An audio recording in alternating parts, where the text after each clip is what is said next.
All right, you guys may be seated.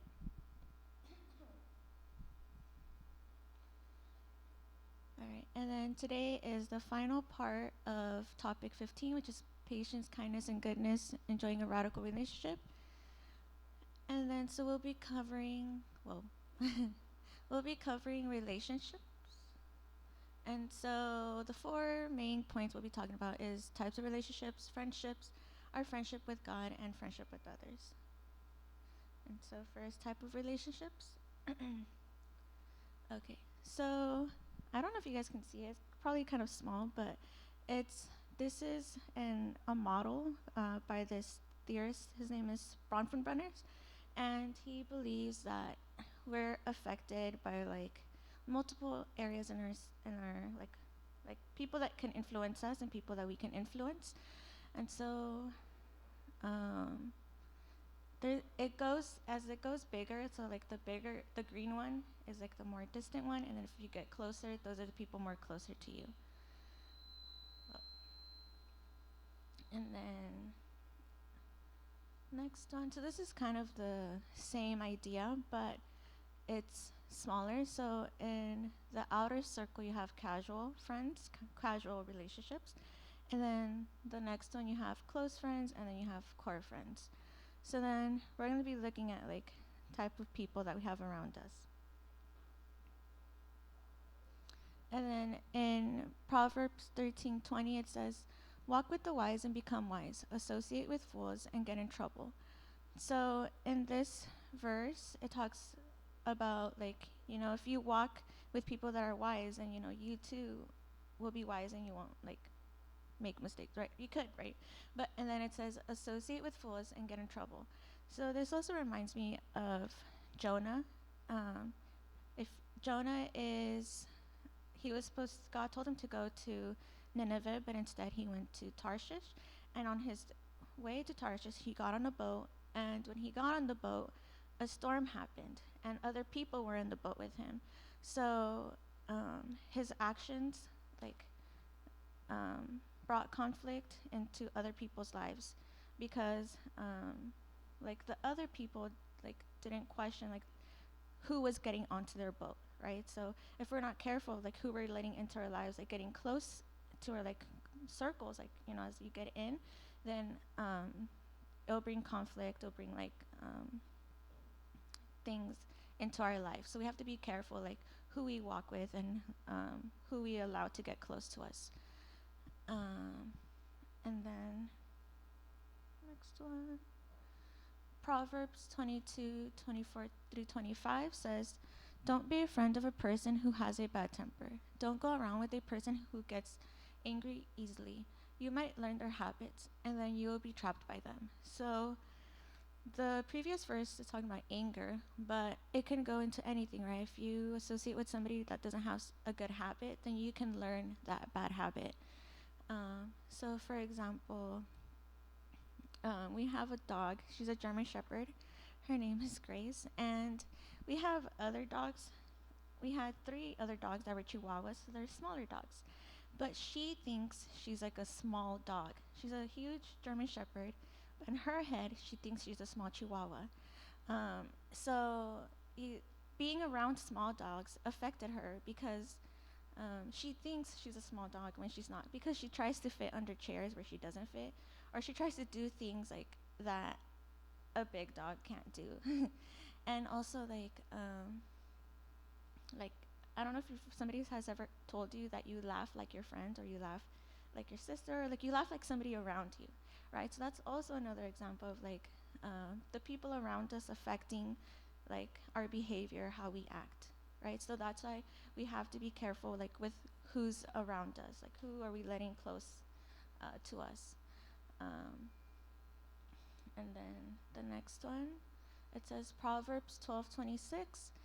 It says, "The godly give advice to their friends, the wicked lead them astray." So a good like godly person will give you good advice, but those who don't have good intentions for you will lead you astray. So I don't know if you guys have ever heard of lemmings.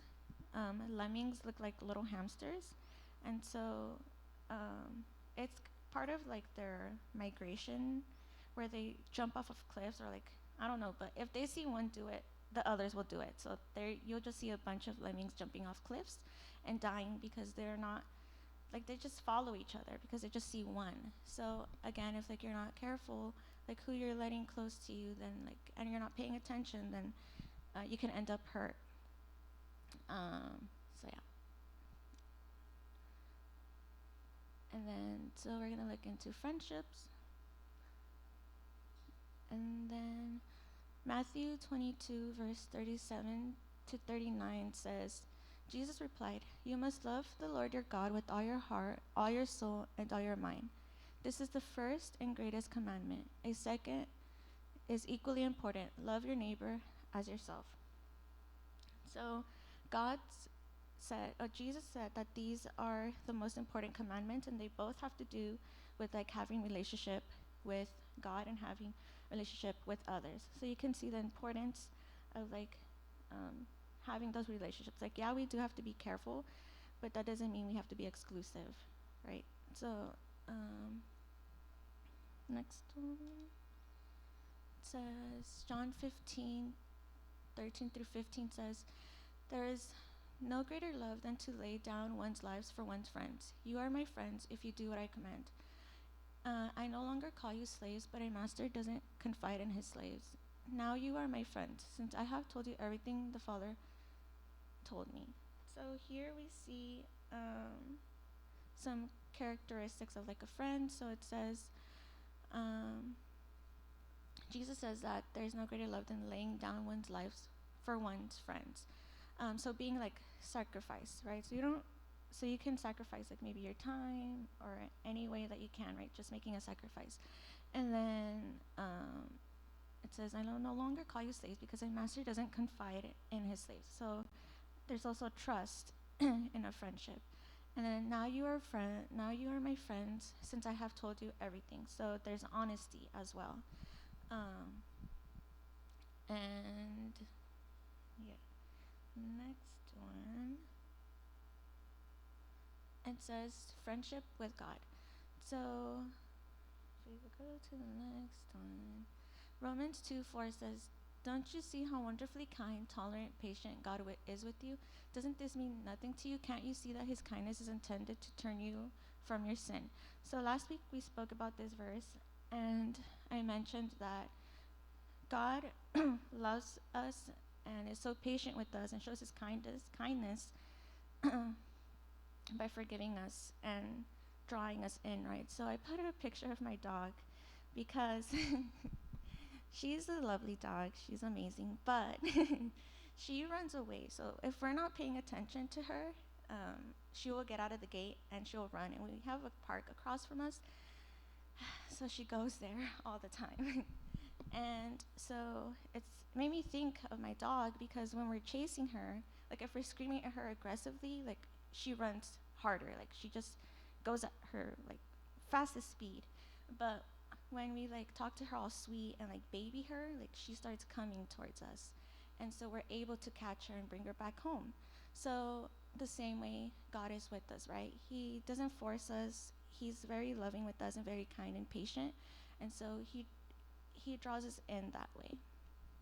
And so the next slide is the tabernacle. So when we went to the Creation Museum Saturday, this seeing it live and like the whole explanation made it so much clearer to me. So, and it does explain our friendship with God, because if we go to the next one, this is the outer courtyard, and right there it has the laver, and the laver was for them to wash their hands and be clean before they enter. So we have to be that way with God. We have to be honest. We have to admit like our sins to him and ask for forgiveness in order to have that friendship with him. Like that's the first step. And then the next one is the holy place. And so here is like the daily like work where you're reading the word, or like just doing the work to have that relationship with him, right? Because it takes work. Like it's a two-way street to have a relationship. So then you're putting in your part here. Um, and then the next one was the holies of holies. This is where like God's presence is, and um, so here is what we get, right? We get God's presence when we've done all that work, right? Because we've done our part, so He will do His part. Because a friendship or any relationship is like a two-way street. And yeah, so next one. So friendships with others. So this topic was about patience, kindness, and goodness, and how they each like help us have like a relationship with others. So patience is important. And in Colossians 3:12 through 13 says, since God chose you to be the holy people He loves, you must clothe yourselves with tender-hearted mercy, kindness, humility, gentleness, and patience. Make allowance for each other's faults and forgive anyone who offends you. Remember, the Lord forgave you, so you must forgive others.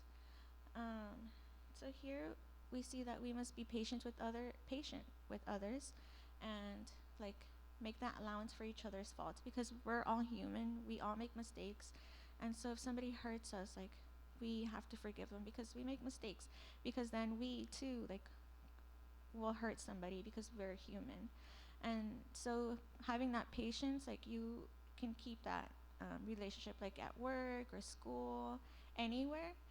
So yeah, and then the next one is kindness.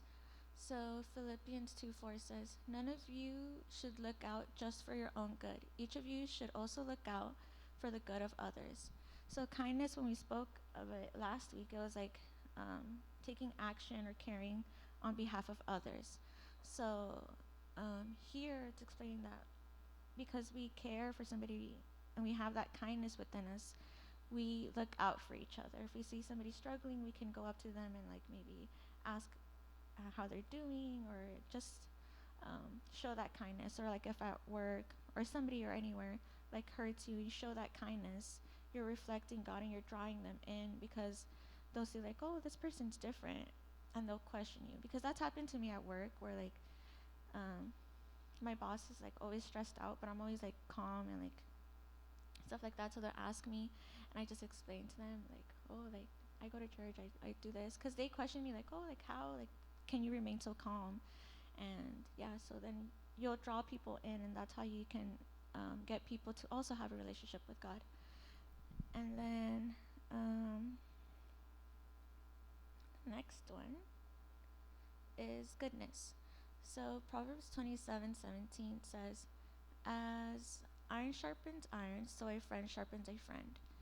And so as I was looking into like how iron sharpens iron, it shows that one must be different than the other. Like one can have like a different texture, so the other one can be sharpened. So you can also have a friend that's like probably like a mentor that you look up to, so that way like you'll grow instead of like just staying in one place. Like you can grow like in your relationship with God. You can look for a mentor that can help you grow.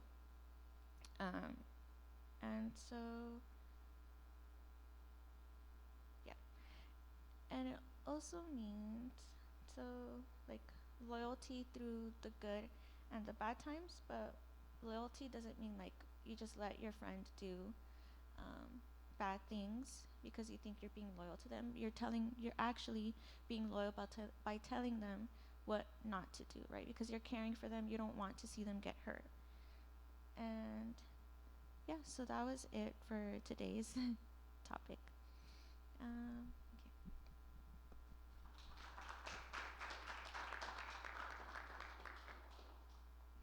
Okay, and then does anybody have